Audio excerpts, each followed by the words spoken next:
What's going on, everyone? This is Dr. Mephisto and welcome to a brand new episode of The Ride. Don't forget to subscribe to the channel and support us on patreon.com for as little as $1 a month. You can get access to all our extra content.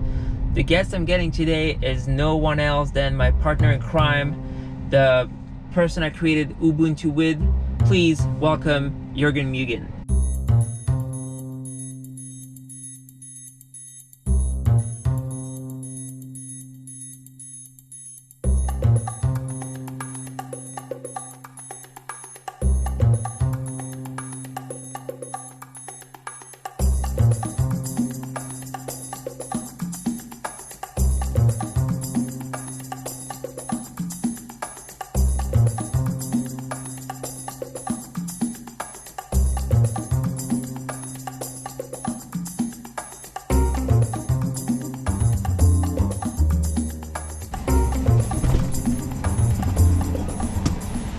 Juergen Mugen. Hello.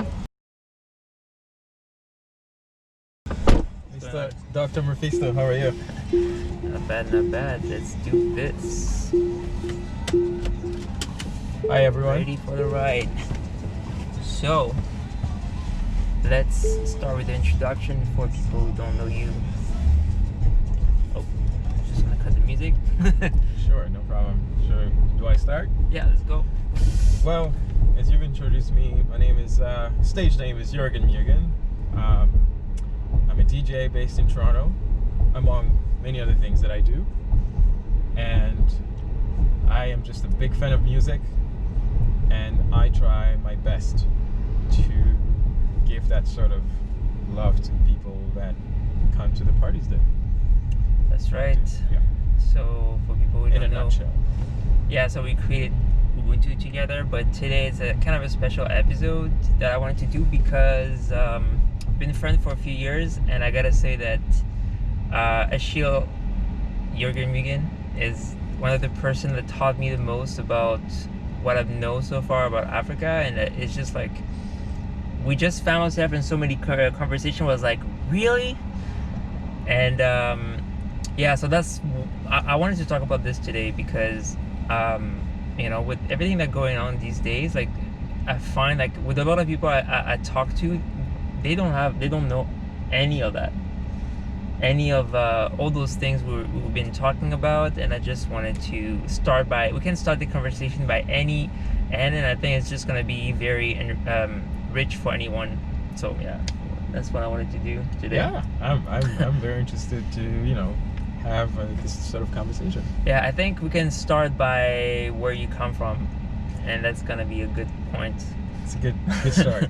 A lot of people ask me if I have some German background or something, but I come from obviously Africa, but I grew up in a bit, you know, various countries in the region. So I was born in the DRC. It was Zaire at the time. I grew up there. That's why the of course, c'est dans le sang, you know, it's in the blood.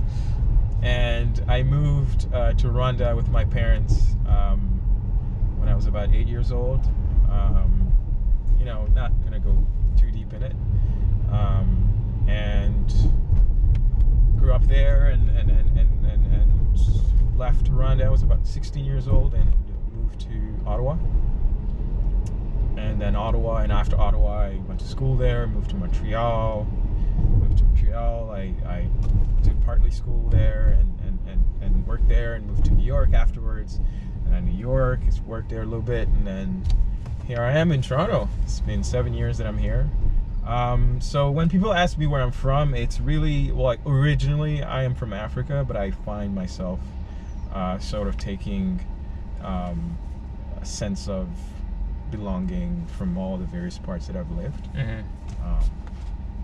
Yeah, so that would be good. That's how I tend to answer that question. But yes, I am from Rwanda, born in Congo, but from Rwanda, and I am Canadian as well. So let's talk about Rwanda a little bit more, I guess, since we started there. I mean, where do I start with this? What would you want to say about Rwanda to someone who doesn't know it, doesn't know that country? Yes, so I'll start geographically. So Rwanda is literally, if Africa was, a body, Rwanda would be where its heart is. There's a lot of symbolism with that.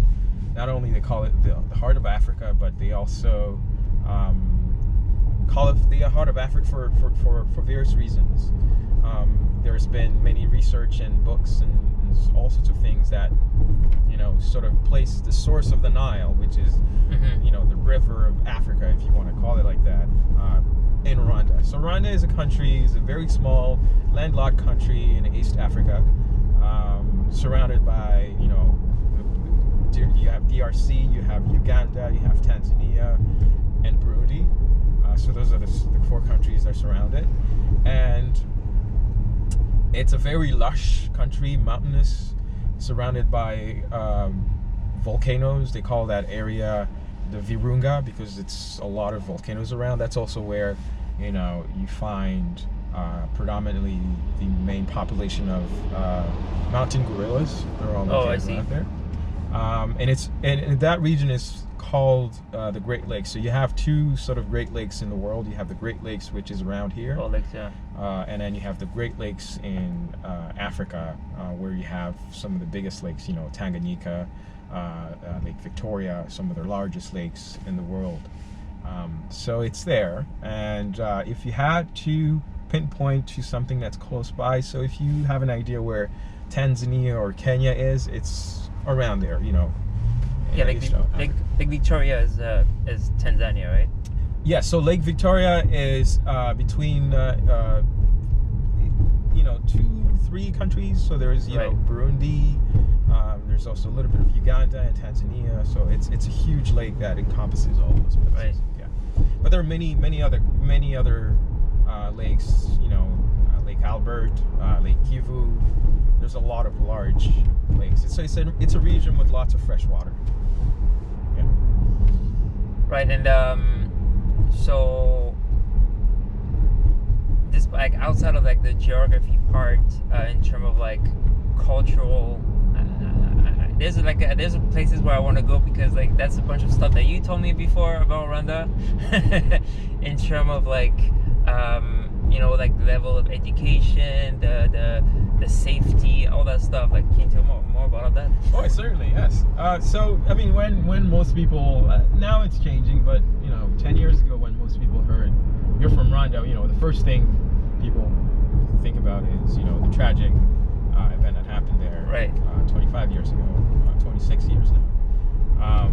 So yes, so it's a region, historically it's been marked by tragic events, whether it's 25 years ago or even before that, going up to the colonial times. But it's also a region that's rich with culture and traditions, and today it's a region with lots of innovation in various fields, and socially advanced, even in comparison to some of the Western countries that we live in. Speaking about the past, I'm not going to go too much into it. I mean, it's been talked about many times. What I can talk about is Rwanda today. So Rwanda today is a country that had to rise from the ashes, and it's one thing that very few countries have gone through in modern times, at least. One of them being Germany. It's basically you have to create a new country, a new sense of identity, new habits, even new culture, right? So Rwanda is one of the most recent ones that have gone through that process. So today, basically Rwanda has been striving to not repeat the mistakes of the past because they're beginning new, and they're also tackling onto new issues very rapidly, more than a lot of advanced nations. One of them being, people think Rwanda and don't think technology, but in terms of technology, it's one of the countries that is pushing technology into all fields of life, whether it's from today if I am, you know, I'm trying to start a business in Rwanda with just, you know, a phone, so I can register a business with my phone in a matter of hours, and I can order not just, you know, a lot of people think Uber Eats and things like that. Beyond that, you know, hospitals are able to order supplies because it's a very mountainous region, as I said earlier, that are delivered by drones, you know, like flying drones that deliver supplies and blood to all hospitals around. You know, one of the things that has been going now is, in terms of, you know, pushing the environment, putting the environment at the heart of the agenda of you know, policy for government. So you have a lot of conservation area, you know, mountain gorillas being one, but it's throughout, you know, Rwanda. This is about 15 years ago, banned all plastic bags in the country. So when you go to a shop, you know, this is something that you hear today. You know, well, I live close. There's a Sobeys. They just started giving out, you know, paper bags literally this year. In Rwanda, it's been the case for 15 years. Mm-hmm. There's no plastic bags. It's all banned, and you know, everywhere you go, they give you fabric bags or paper bags. And even when you're visiting the country, you know, they let you know beforehand that it's banned, and if they happen to find plastic bags in your luggage, they'll take it. You know. Oh, really? Yeah, they'll take it away from you. Yes. So there's that in terms of environment. Culturally, which is, I think, one of the main subjects that we're going to be talking about, it's a very interesting place because, you know, the tragedies that have happened have also shaped it in another way, which is more a positive way, right? It's like I remember hearing an interview of 50 Cent, and they asked him, you know, about like him getting shot 9 times, and how does he feel about it, you know? And he said something that was very poignant. It resonated with me. He said, you know, all of those things, I appreciate them because that's brought him to where he is right now, right? All of those things that he went through, he brought him to where he is right now. So he doesn't necessarily appreciate it in terms of their good things, but he appreciates going through them because he grew from them. So to parallel, Rwanda is a bit like that. So Rwanda has gone through many tragedies, and those tragedies have shaped the country to where it is today, positively. Culturally, you know, because of conflicts, a lot of people had to migrate, not only in the region, but elsewhere, like me here. And after things started getting better, a lot of the people that had migrated are coming back. So they're bringing cultures from different places. So it's sort of not to say a melting pot, because, you know, the cultures are so rich and they're shared. It's a place where a lot of people can recognize themselves because you can find everything of everywhere right there. You know, one of the things is one of the rarest countries. I think the other country is Cameroon, where it's equally bilingual. You can speak French and English. Right. In Rwanda, you know, in the African continent, I can only think of a country like Cameroon having that sort of dual culture. So there's a couple of things, like I don't want to talk about you know, the tragedy too much, but there's one thing you told me one day, and I wanted people to hear that. You told me about what the government had to do after those events to reconciliate people. Mm-hmm. Can you tell me? Tell us a little bit more about that. So, you know, with the tragedies having killed 10% of the population, you know, every single Rwandan in a way was affected by it on both sides. So you have probably, you know, hundreds of thousands of perpetrators of people that actively participated in the massacre. So in terms of like rebuilding a country, you know, justice has to adapt to the new sort of state of where they were. You can't just imprison 500,000 people and most of them being men, and then plan to rebuild a country when you have huge, population in jail. So they created a truth and reconciliation format sort of justice system where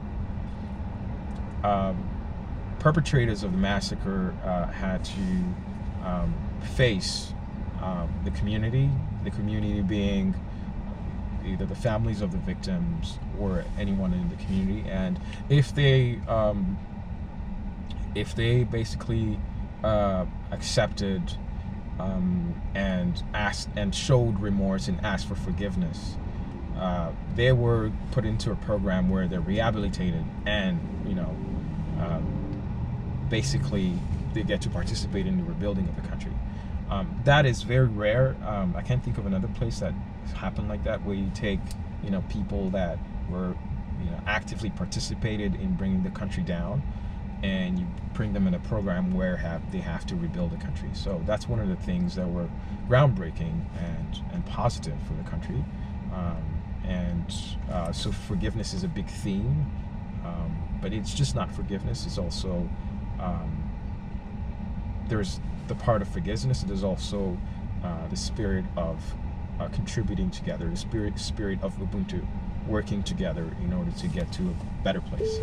So one of the things also they did is having a lot of men, either a male population that either participated or they were victims. So there was a bigger population there that sort of survived the massacre. It's the female population. So they also had to be involved in rebuilding the country. And one of the things that they did very early on, it's not with a sort of like an agenda. We want to have parity women, be in public office or everything. It's they decided to. This was an agenda from the government and the community. They decided to involve women in all aspects of life, educate them, have women in higher education in university. Most women would just go to high school and then they'd get married and they have kids, right? Right. But they started to push for women to go to university, and then when they graduated, they take up responsibilities in the community. So today, one of the examples is, I think it's the only country in the world where the parliament, 65% of the parliament is made up of women, mm-hmm. and young women, in their 40s, and 30s, and 50s. And it's not just population. It's not just parliament, but it's also in the army. There's a sizable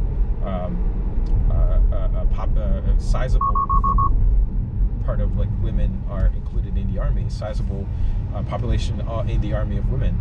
There's also in the police, in banking, literally in all sectors of life. Even today in entrepreneurship, women are what are the ones driving this country forward.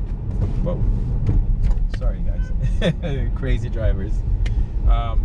So women are at the forefront today of development and innovation in Rwanda, and that has given the country a very different look and a different feel, where when they say women lead the country and the rest of the world, you can see that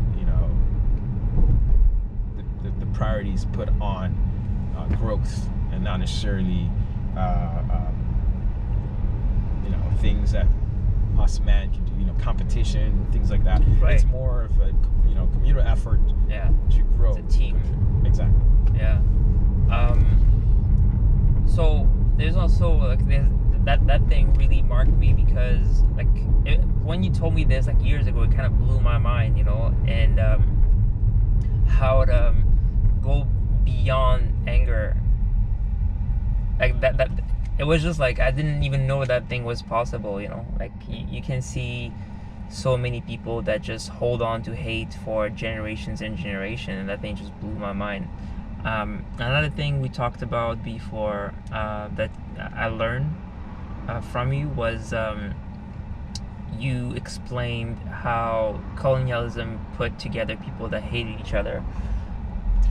Yeah, so the thing about Africa as we know it right now, even countries that I named that surround Rwanda, Uganda, and all those things. These are all, remnants of colonization.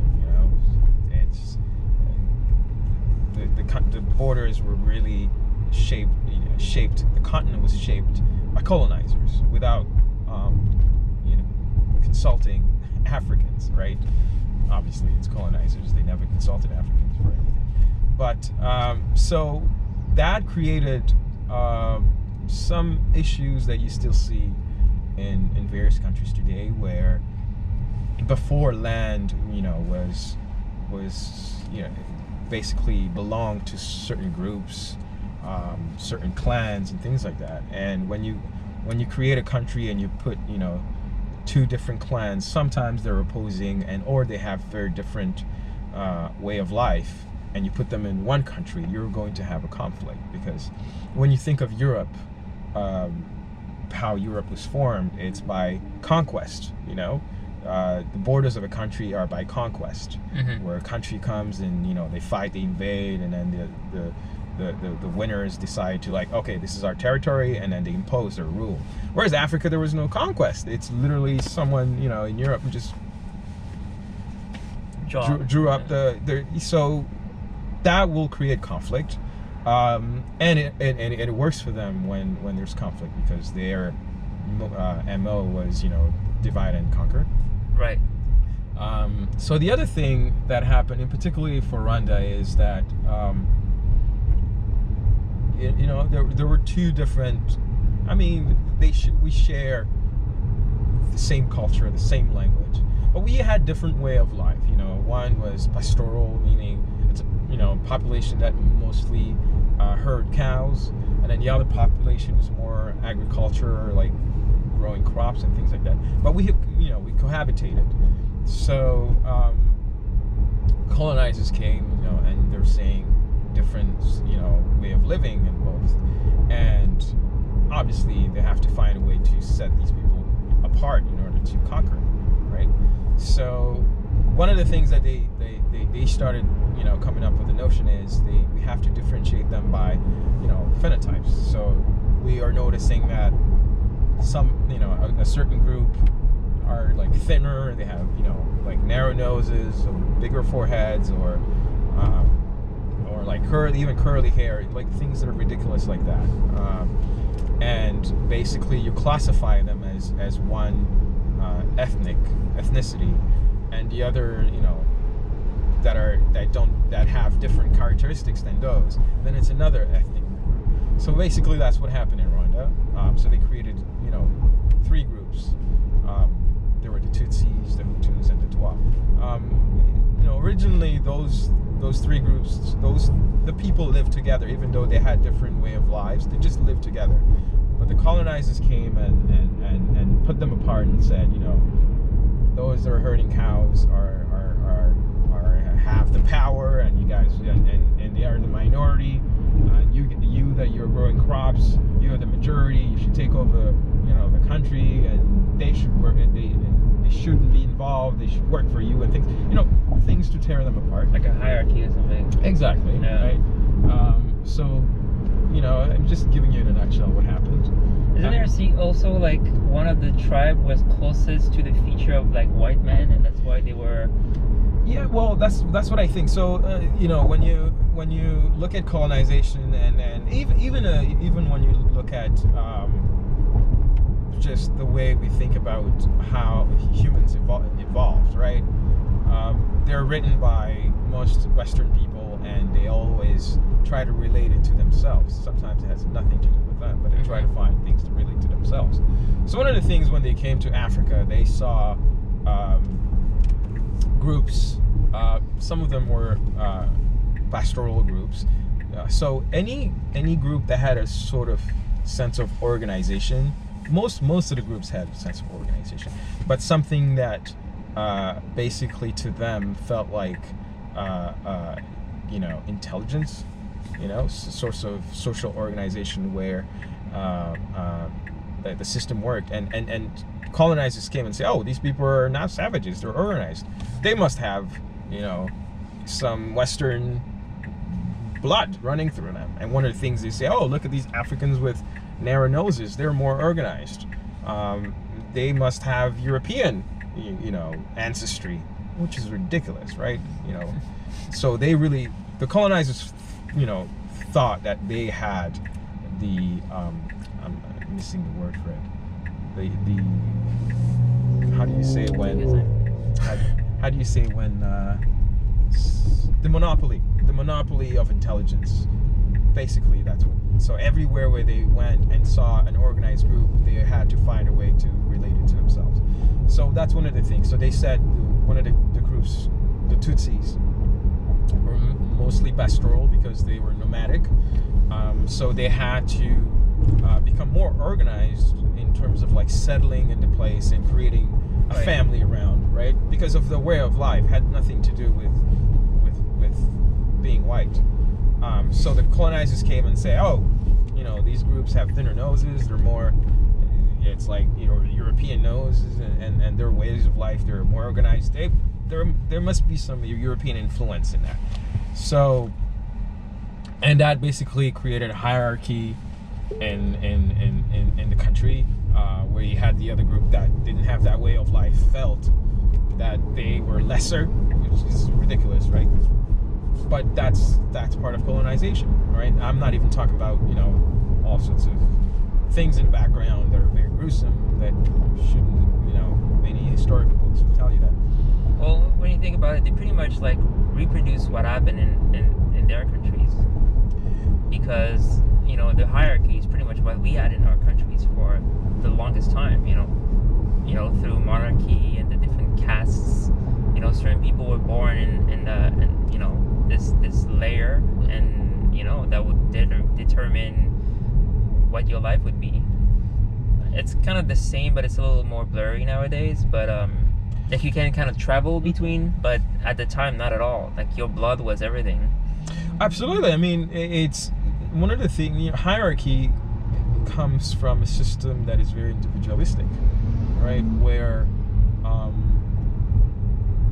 basically, the more you have, the more respected you are in the community, and the wealthier you become, because a lot of your self-importance comes from what you have, and that's where hierarchy is really born. Whereas like in Africa, historically, it was communal.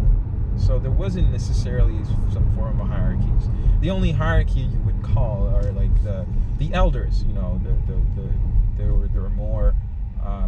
They were wiser. Those are the ones that were revered in communities as the know-it-alls, right? Mm-hmm. But everyone else lived communally. Everybody shared the same things. You had food here, you shared. So even when you look at villages, if you go to certain tribes today, they're still living that way of life. You'll notice the villages are all in a circle, right? Mm-hmm. Because people live together and they share together. There's no sense of I have more than you, right? And I'm better. No, like if I caught a goat today, I would slaughter it and share it with everyone. So that sense of hierarchy was not there. Colonization brought a whole new way of lives that disrupt our ancestral and traditional way of life. Yeah, and I'm gonna get to Ethiopia at some point, but we talked about that recently. But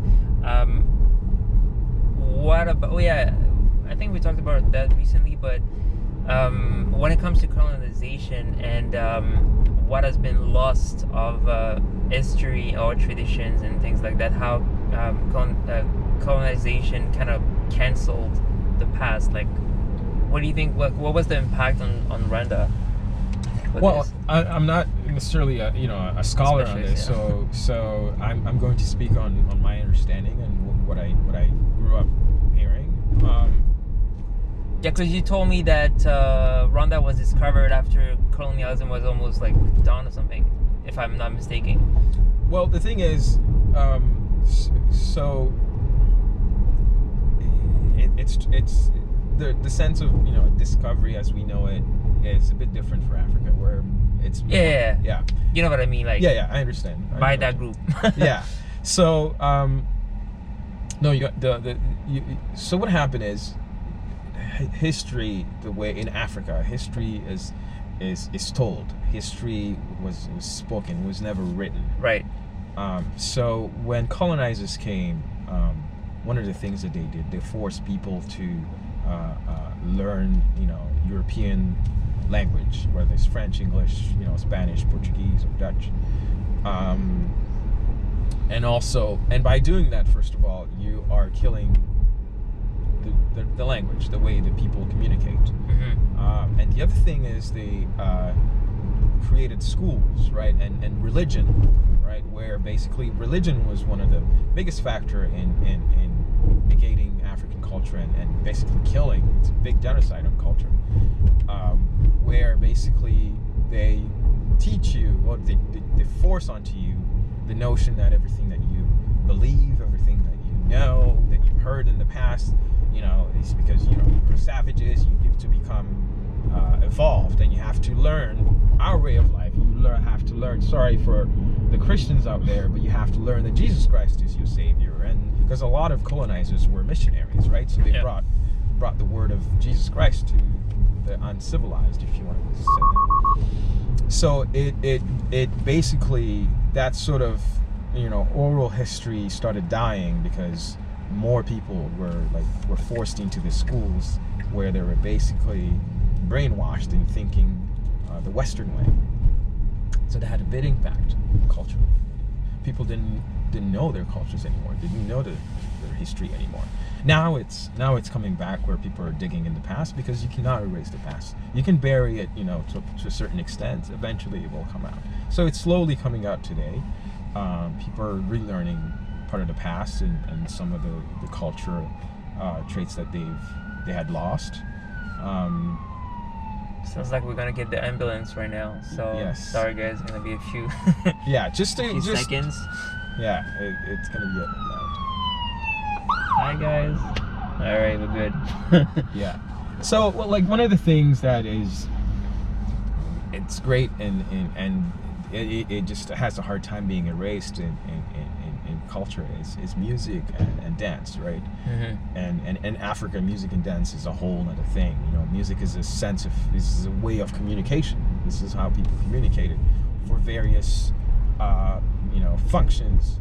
Dance is not only just a way of communicating, it's also a spiritual way. It's a way of connecting with the other beings, the supreme spiritual beings. It's so those things weren't necessarily erased, and today we're just rediscovering it in a modern twist, in popular African music today. There's that element of culture that comes back, and it's like you hear people say that Africans or black people have a sense of rhythm. It comes from a place where movement and dance is much more than enjoyment. It's how you communicate your identity. It's also how you meditate. It's also how you do a lot of things. So rhythm is a strong part of African culture. Right, and actually, we talked about. I don't know if I want to go into the dance too much, but we talked in length about Ethiopia the other day, and you told me about how it's a very different country from others, especially because of colonialism. Well, yeah. I mean, I'm not a scholar, so I can definitely say things that are incorrect in what I'm going to say. It's just can based be wrong. on what I exactly right. I can be wrong. Well, and so if I'm trying to understand, you're trying to basically sort of compare pre-colonial countries, what they were, and then what it is today, right? If I understand correctly. Well, I mean, I discovered a little bit more recently about that subject, and I talked about it with many of my friends, and I was so it was just so curious, especially with my friends who are Caribbean, and the fact that they didn't know as well, they know as much as I did about that country, that basically still live the same way forever. Oh, you mean in terms of in respect to colonization? Yes. Yeah. Yeah. So it's Ethiopia is a very unique country in Africa where they defeated the colonizers, the Italians, the Romans, if you want to call them that, and because they've gone back many times over the years. So it kept a lot of their culture intact. One of the things is also the written language, how they don't use the regular alphabet we use here, right? True. And the other things, they also have their own calendars, and they also have a sort of like a religion there, and that's usually, I think they call them Orthodox or something. I could be mistaken. That is unlike any other religion in the rest of Africa, and also it's very diverse religion-wise, right? There's Muslims, there are Jewish, there are Christians, Orthodox, there are different faiths. But yeah, Ethiopia is a great example. A country that defeated its colonizers, and today you see it in their diversity in terms of like the way they write, the way they write, the way they speak. A lot of these are languages that haven't been influenced by Western languages. In Africa, there's a lot of languages. When you go to Nigeria, a lot of places have their own languages, but the commonly spoken languages, they call it Pidgin. Pidgin is basically another form of English. It's sort of like a patois. That's a heavy colonization impact, right? Even one of the language that I speak is Lingala, right? Lingala, when I speak it, yes, it's a Bantu language, but there's a lot of Portuguese influence. There's Portuguese words, borrowed words. There's French. There's English, and those are remnants of colonization that are still there, right? Yeah, but I mean, you can also, the mixing of in linguistic, the mixing of words is not necessarily related to like colonization. If you take English, for example, it's like 25% of French in it. There was a reason why. Yeah, I know. I'm just saying, like, Yeah. English, the mixing of language also show like a relationship between two like different people, relationship, because if that relationship is good or bad, whatever, it just influences each other's language. Today, yes. Today, because we are in a different world. We live in a world where, it's globalization. All the countries open their borders and share resources. But, those influences started during colonial time, where it was more imposition, Oh, well, when I talk about linguistic, I'm talking about way, way back. Like, even if you talk about French or Russian language, there's words. I used to take Russian a long time ago, and our teacher told us, like, the more the word, I think it's one or the other, the more it's similar between two languages, the older it is, or the younger it is. I don't remember exactly. But, for example, yeah, there's a lot of French word in Russian, and it's not like a new language, right? Like library. You said library in English. In French it's bibliothèque, and in Russian it's biblioteka. So it's very close, and that shows like a relationship between those two languages. Yeah. So French. French was the diplomatic language of That's Europe right. a long time ago, right? Yeah. The novelty. I said nobles. The nobles. Well, yeah, you said it basically. Yeah. Well, I understand what you're saying. Yes, there's that factor, but I think those words in for instance, in Lingala, comes from, going in a Western education system. Yeah, it was force-fed. Exactly. You're seeing it in Canada here, where indigenous languages are disappearing because right, languages are like they're forcing you to learn English and French and whatnot. So yeah, it borrows heavily on that, but I'm not going to delve too much in that. What I wanted to say was, the Ethiopia being that country that has conserved a lot of their ancient way of life till today, there are various things that happen there, but one of the things that a lot of countries are taking inspiration from it is to go back in the past and relearn the language and relearn the old ways of life. One of the things that, particularly in Rwanda, that a campaign that they did is they opened up like the National Ballet, basically which hadn't, for some reason, didn't exist before. By ballet, I don't mean, traditional ballet. Yeah. It's more of a troupe where they go back and they rediscover traditional Rwandan music, traditional Rwandan dance, and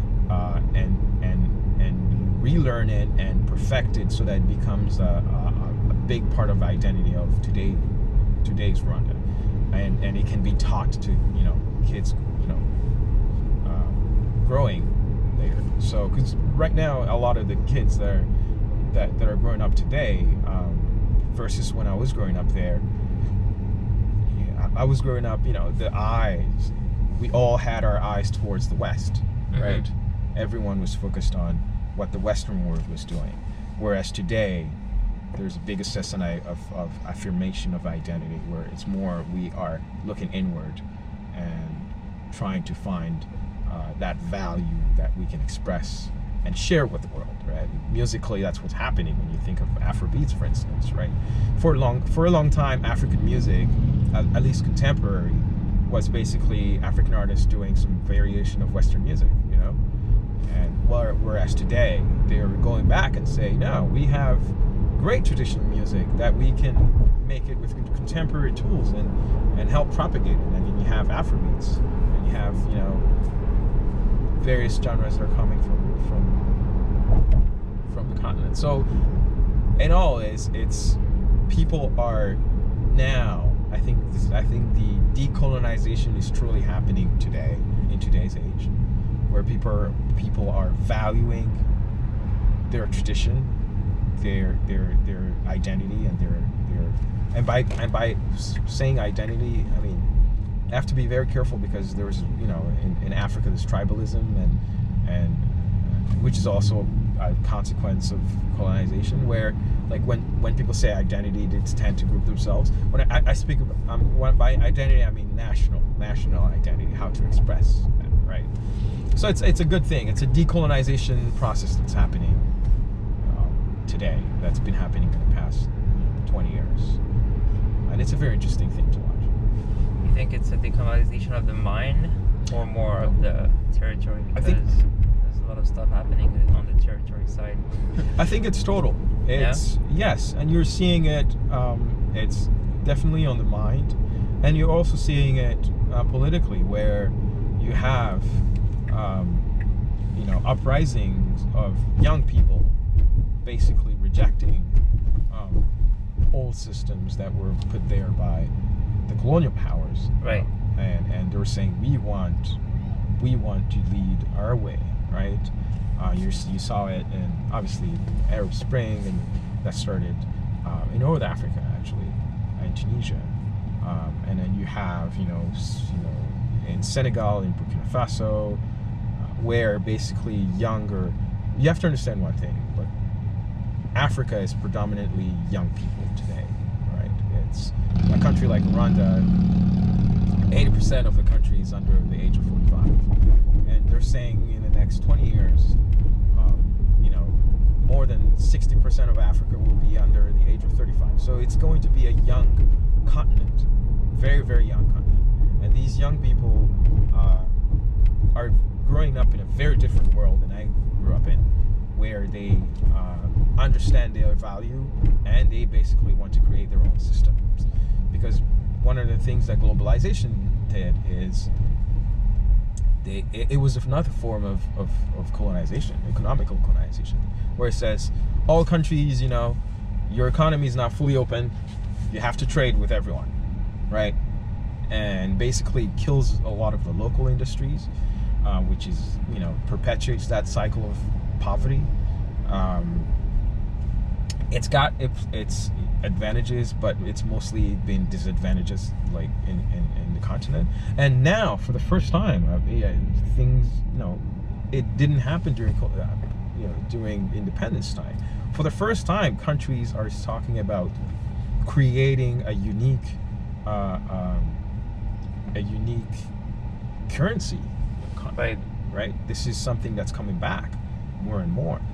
You know, West Africa is dealing right now with like going, you know, becoming independent financially and economically because their currency was Talking about the French, like the CFA. Yeah, it was primarily controlled by France, French bank, and they're coming they're breaking out of that. But in the continent today, there are talks about creating a common currency where it's pegged to the African economy, not to the euro, not to the dollar, to the African economy, because the African continent has all the resources in the world. It should become independent. It should be independent economically, right? And that's where all the growth is happening. If you think of in the past 10 years, the countries with biggest, you know, growth every year, it's mostly in African continent. You know, Ethiopia has been growing faster than China has been growing percentage-wise. So it's a very different era, very, very different era. And one thing we have to remember, you know, the Western countries as we know them, very stable today. They've never always been this stable. So there's been a journey to get to this developed world. You know, a lot of the European countries were poor for centuries, even millennia. You know, and development only happened with the Industrial Revolution, which is very recent. So Africa will also get there, but there's a process. You cannot overnight become developed, and that's one thing that Western countries tend to forget. They forget where they came from. You know, it took them a journey. So Africa will go through that journey. It's going through that journey, and then we'll come out on the other end in a much better place. Right. Yeah, that's what I would say. But you know, subject is bigger. You said you spent some time in the DRC too? Yes. Yeah, I spent 8 years. Big music country. The first 8 years of my life, and it shaped me culturally more than all of the places I've been, because I remember like music is just so present there. You know, we were listening to rumba earlier. I remember hearing rumba everywhere. You know. Music, and what I mean by music is not just like listening to other artists, it's just even expressing music. Like when I went to school, you know, when a teacher came into class, all the kids, you know, stood up, and then they had to greet, bonjour. We literally had to sing to welcome the teacher into the class, and then the teacher would leave, and we sing outside, like, and then even beginning of the day, we had to go outside. On appelait ça, sorry, I'm going to speak French. We call them rassemblement, where all the kids basically are in lines based on the class. The classes. Yeah, they do that too. Yeah, and then we sang the national anthem. So that's like form of music already there, right? And there's that, and there's also when you went to church, like music was just so present everywhere where you are, and you're attuned to music in a very different way than I would say most people consume music today, right? It's just a form of entertainment. There, it's literally a way of life, because it basically impacts every single aspect of your life. Even when we went to funerals, there's singers in the funeral. Right. Yeah, like I went to a funeral here and was silent, and that was the first time I've ever been to a silent funeral. Oh well, you know, it's just different ways, right? Yes. Not to say one way is better. I'm just saying like the influence of music was just so present. It was literally everywhere. You had music everywhere, and it's shaped me a lot. I'm guessing even everyone who's grown up in that system. And you're seeing it today. The impact of Congolese music. You know, a lot of people today know about Nigerian music or Ghanaian music or West African music, but you know, Congolese music was really the first, you know, popular genre in the continent. Right. You know, Congolese music in the 70s, 80s, and 90s was listened everywhere. Every single country in Africa listened to Congolese music. It was the biggest genre in the continent, right? Because of that, every other country, even though they didn't understand the language, they recognized the rhythm, they recognized themselves, they could relate to it. And it was the dominant genre. Even dance-wise, when you hear Afrobeats, there's huge Congolese influence in Afrobeats. Huge dance-wise, rhythmic-wise. Which is basically, Congolese music is basically, it's that traditional African music that all the other cultures can relate to. Right.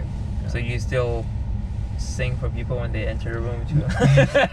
You never did it to me. I was told when I moved here that I should stop doing that.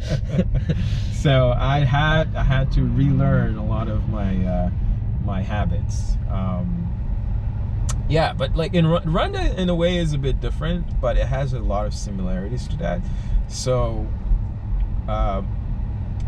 one of the things that I noticed, the difference between Rwanda and Congo is, Congolese culture is very expressive, and even Congolese people are just, you know, extroverts, and you know Congolese when you see them, from the way they dress, from the way they dance, from the way they speak, right?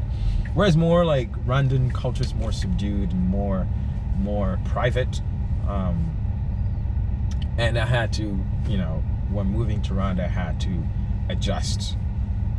I'm an introvert, so it wasn't too hard. I was like, I need to stop trying hard like I had to do in Congo, you know. You had to be like out there, right? So you have to stop wearing the lizard's boots and stuff like that. Yeah. I had a leopard hat, you know, going to shit. School. Just kidding. I was looking for one, actually. Hey, leopard skin everywhere, you know? Leopard skin everywhere. Yeah, it's been, like, even that sense of, you know, dressing well, that's also not necessarily, we're not going to speak about colonization all today, but it's also a remnant of colonization, right? To basically, La SAP is a movement of younger people. It was born when there was a young population that in the 70s that were unemployed. You know, there was huge unemployment, and in Congo, you know, they pushed, you know, young people to go in school, educate themselves, and then they came out of, you know, universities, and they just couldn't get, you know, any job. And then everyone that had a job, you know, dressed well and things like that. So, you know, these young people were like, you know, created a culture in terms of like dressing up, like you look good, like as if you had a great job. It was, they literally, you know, found pride, the pride that they lacked from, you know, being unemployed and all those things. They found pride in expressing themselves in clothing, right? So it was a form of protest. It was literally a form of protest. What I understand as well is that it's the way of life also involves taking like credits to buy luxury items instead of like buying a house or car or whatever. Like they spend a lot of money on those like high fashion stuff. Right? This is more today. So this is more today. Yeah, less up in the 70s, you know, in Africa, like when I had to go to a wedding or the funeral or church, we didn't go to a store. My parents didn't take me to a clothing store. We went to a tailor. Right. And tailor took my measurements. Most of my clothes, if not all of them, were tailored, right? Today here in the Western world, it's something the rich people do. Growing up, that's, you know, all my clothes were tailored, right? Right. So when the movement La SAP was taking over, it was mostly, you know, local tailors that were pushing that, right? And it changed in the late 90s and today, where, you know, westernization, you know, just basically took over. With globalization came westernization and brands and logos and all of these things, right? That's where it changed. It became all about, you know, wearing the most expensive thing. It was never about the most expensive. It was about looking good, and unlike any other else, like looking good your own way. It's so funny because when you think about it, like those brands, they just manufacture huge amount of clothes with just a logo. Like you sacrifice the perfect fit for a logo, basically. Absolutely. Because like a few people are gonna make a shit ton of money killing all the small tailors, because they're selling that brand, and then we all get like shitty clothes that don't fit us. And most of those brands use like synthetic fabric, whereas the tailor was sourcing the fabric locally, and it was organic fabric. Technically it was 10 times better quality, Right. Than Western. But when you're taught that anything that's Western is better than local, you don't even see those obvious things anymore. Right. In terms of quality wise, you miss out on those things, right? I watched a documentary on furniture, on the furniture industry in Ivory Coast, and it was eye-opening because Ivory Coast is this big sort of like middle class that's being birthed there, and they have like more means to buy things and to consume. So the big trend in Ivory Coast, when you have a good job and you buy a nice house, is to import. Right. To import your furniture from France or from other countries in Europe, and they're buying them from like IKEA here, right? But it looks modern, and then they ship them in Ivory Coast, and it's 3 times more expensive. Whereas you have, the local artisan who's using, how do you say bois massif in it's like Yeah. like It's must just very good quality wood. yeah, very precious, more expensive wood. But they don't want to buy it because it doesn't look modern. Yeah. So they pay 3 times the price for a shitty product, whereas they have like the best quality material, and they don't want to buy it because it's not stamped by a Western brand. So they're very much still looking toward the West. Absolutely. And that happens, all facets of life, culturally and always, right? So, but it's slowly, even the fact that there was a documentary about that was revolutionary because it was never talked about. So minds are being awakened slowly,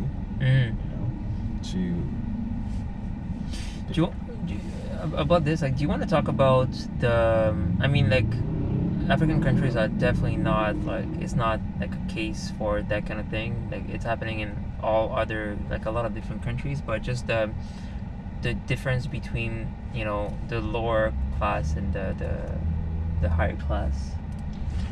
Yeah. So in terms of class, at least when I was growing up, it wasn't necessarily ethnic thing. There was no tribal. It's really economical. And this is everywhere. This is in Canada as well. This is in the US. This is everywhere. So I mean, I was fortunate. I grew up in a family, where my parents went, they were educated. My dad went to university and had a really good job. So we lived in a much better life, than most Africans or most Congolese, at least. I went to a good school. I went to a private school, and I feel very fortunate, right? That I grew up in that system. So, when I understand what you're trying to say, it's like the difference between those two classes. It really came to, education. Well, like when we talk about the difference between the poorest and the richest, pretty much, because we've been talking about that, how like the richest are like insanely rich. Yes. Well, the thing is the quality of life is relatively cheap if you think as a Westerner. Things cost less there. So when you're part of the elite, if you want to say, you live excessively in comparison to the regular person. Yes. So the disparities are huge. Where you have one of the things like I saw when I go back, but it's changing. But one of the things you saw is like people have 3, 4, 5 cars. There are only 2 people that live in that house, and they have 5 cars. Whereas if you take a common person, they'll have to save about 10, 15 years to be able to afford a car, right? So those are some of the disparities. But those are remnants from like the 80s and the 90s. Now, as I said, there's a huge young population, But it's funny because it's a huge contrast with what you were saying before, where you're saying like the villages are built as a circle. Well, like you're gonna share what you have. Yes. You know what I mean? Oh yes. That's where I was getting. Okay, I understand what you're saying. Yes. So the way of life has been completely westernized. It has been completely individualistic. That sense of sharing is no longer there. Like as a national way of life. And now, to paraphrase what you were saying about Congolese sapeurs are buying very expensive things. So people now define themselves by what they have, whereas before it was more like sharing with everyone, right? And it's completely changed. And I mean, it's globalization, right? Everyone has to live in the same standard of life. That's basically what it is. Yes, but this is something you also see in Asia, you see in Latin America. And big time. Yeah, it's been lost. It's been lost. I don't know if it can come back again because materialistic ways of lives have it's hard to break away from that, especially when you involve technology in it. When people see how things better their way of lives, right? They don't want to go back to traditional forms of living. It's funny because as much as we can criticize religions, like they had some principles of community that I think are lacking. In what terms would you say? Well, I mean, I'm not talking about the religion that was brought to colonies and stuff like that, which was a different version, right? Obviously, but I mean, there's definitely like some position to take toward what you believe in religion or not, but there's some principles that were interesting. You just like bringing people together and like caring about your neighbor and like shit like that. Nowadays is just a very different story. I'm not talking about Canada. I'm talking about what I know about my own country, but it's definitely a different country, different story now. Like the individualism is just mind blowing, and that's something that was avoided with religion. Just the fact of like getting together in the same place every Sunday, like that's by itself a sense of community. It's also the place where all the classes and hierarchies just die. When you go to a church, it doesn't matter how rich or poor you are, you're seated on this same bench and everyone sits together, right? You can say that about subways too. About the fact that transportations. Well, you're in a Tesla. You were no. Right what I'm now. saying is that, for example, like in big cities, taking the subway. Like some people say about New York that, like there's a bigger sense of cohesion in the city because people take transportation. So everybody is like every classes are mixing. When you compare with LA, for example, where everybody's driving, there's no connection between those different layers. Yeah. Yes, in New York, I don't know. You're not going to see a billionaire. No, of course. Subway. Yeah. But, no, I understand what you're saying. Like... yeah. Well, the Mayor Bloomberg at the time, I think when I lived there, he was mayor. He used to take, for political points, he used to take the subway. But then he'd have he took the subway and then his car was driving overground. Right. So it was a waste of, energy and things. But churches have an interesting things where everyone is treated equally. Where you go in and you line up to the community. Just because you gave more than me, you're still gonna line up for the community. There's no VIP line at the church for communion. Everyone's super equal. So that's one of the things where, and also that where does that come from? I think that comes from old ways of humans. Humans have lived before. When they went to worship, that's basically they came under a higher power, under God, and they humbled themselves. Right? You humble yourself and in front of God, and you and basically treat each other equally in front of God. But as soon as you're out of church, it's back to old ways. Africa, in a way, Africa is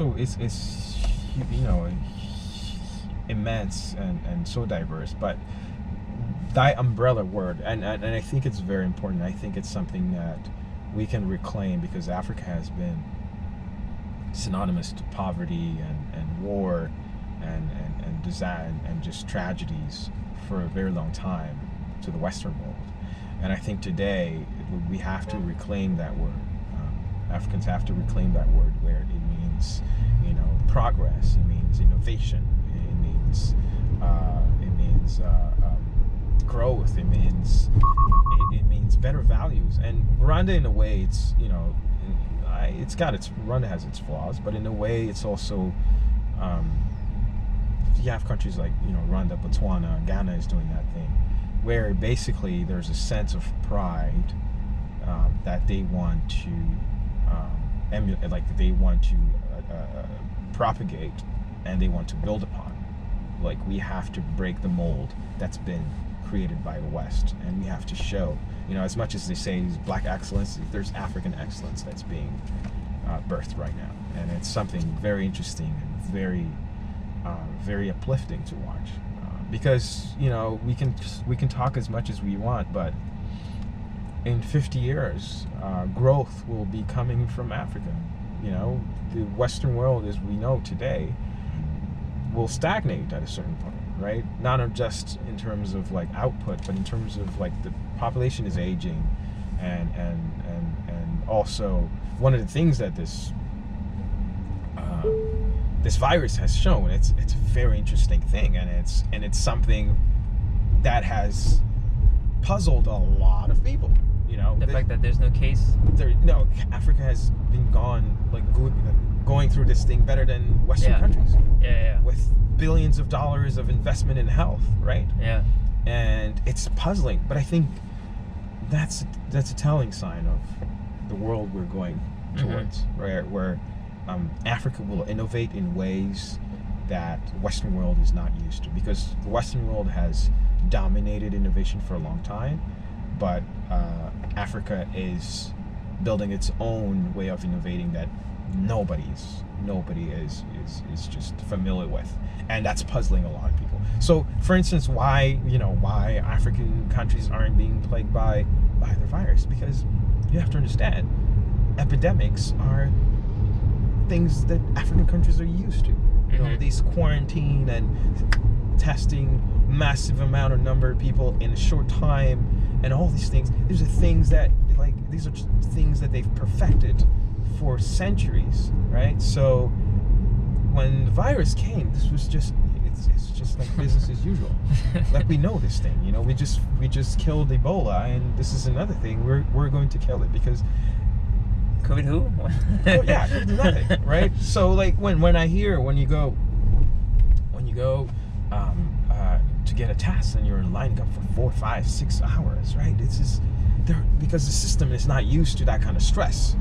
Whereas in African countries, they can test 1 million people in one day, right? When they give those massive vaccines for like malaria, for instance, they can vaccinate 1 million kids in a matter of like in a week or something like that. Well, maybe also like people are less, well, there's a lot of people resisting taking vaccines here too, no?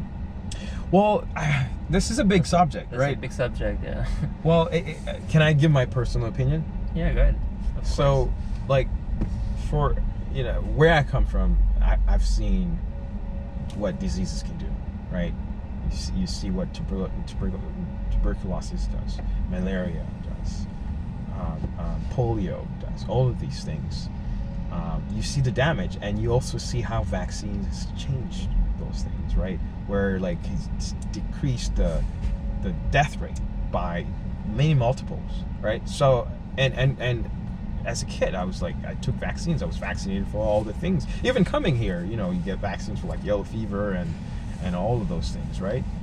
I understand the importance of it. It's something.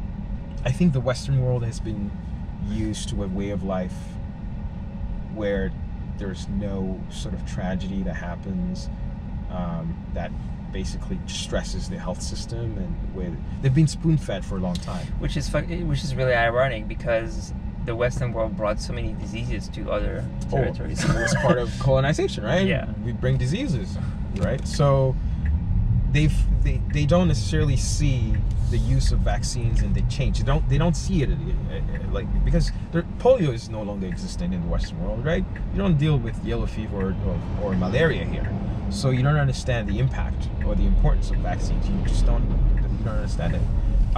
That said, there's some questions also that need to be answered about this, coronavirus vaccines that they're trying to push out, because it's being sped up. So I don't know how healthy and how safe it will be, right? It's good to question it, but to just say vaccines in general are bad, it's just an ill-informed opinion. Because oh no, I'm not talking about people who say vaccines are bad. I'm just saying some people are resistant to certain, because like it's always a touchy subject, because you had companies that did the worst, that did they would expect them to do the worst. So yes, in the same time, those companies did shit, and then it wasn't veiled later, and then people are resistant for those reasons. I think where you understand that society or government doesn't care about you, so you are careful. Yeah, I can understand that, and especially the way also it's being communicated and implemented. They were saying they were going to force people to take vaccines. Yes, for sure, that's an infringement of rights, right? Yeah, I completely agree with that kind of reaction. But I mean, we're not going to dwell too much on this subject. But what I wanted to say is basically how... Well, the only reason I said that is because you say, in African countries you can vaccinate people like super fast. Yes, because they're used to epidemics, right? So there's a lot of innovation that's coming, and as we're going forward with the environment changing, there's going to be a lot of catastrophes and things like that are going to happen, and the countries that will come up and weather all those storms swiftly are countries that are used to dealing with those kind of things, right? They have built a system. If you think of health system in a lot of African countries, these are health systems that were built to counteract epidemics, right? So when this comes, it's literally this. We've been equipped. They've been equipped. These PPE things. We've had billions and billions of stock of storage of PPEs in storage. All that to say that the developing world will innovate this world in a way that we are not used to, because a lot of countries in terms of innovation has been very individualistic, and I think the next innovation is how to better the whole society as a group, right? You're seeing it in one thing that's been amazing to watch. It's just what this has done to the continent itself, right?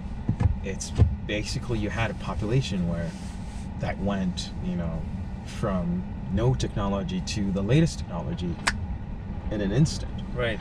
And the biggest innovation you're in the tech world, the biggest innovation in mobile payment I've heard of that. It's coming out of Africa. A lot of things that are introducing here is actually coming from Africa, right? And it's going to go through all sorts of industries. There's a lot of wealth of knowledge that African countries have, that I think if Western countries humble themselves, they can learn from. Actually, I was gonna ask, and I guess we'll finish on this, but I'm coming with this question with no knowledge around this. But any African company that actually became a multinational that expanded in other countries that you know of? Oh yeah, in banking for sure. And the banking, there's many African banks that are multinationals. In